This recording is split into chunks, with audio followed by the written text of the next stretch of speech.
তো বন্ধুরা দেখুন, আমার লুচি বা পুরি যাই বলেন তৈরি কমপ্লিট। তো আমি সার্ভ করার জন্য সাজিয়ে নিয়েছি। কেই বা খাবে, আমার বর খাবে, তো তার জন্যে সাজিয়ে নিয়েছি। যদিও এখনও ঘুম থেকে ওঠেনি, উঠে আজকে আর চাটা কিছু খাবো না, ডাইরেক্ট ব্রেকফাস্টে চলে যাব। কারণ অনেক সময় চা খেলে অ্যাসিডিটি হয়, সেসবের মধ্যে যাচ্ছি না।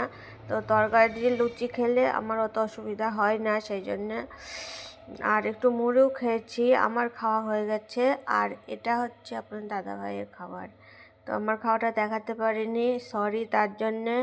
আর এটা হচ্ছে আপনাদের দাদাভাইয়ের সিম্পল তরকারি আর রুটি, আলুর তরকারি আর লুচি। তো যদি ভালো লাগে ভিডিওটি অবশ্যই লাইক কমেন্ট শেয়ার করবেন। প্লিজ একটা শেয়ার অন্তত করে দেবেন, আর একটা লাইক, আর কমেন্টে জানাবেন কেমন হয়েছে।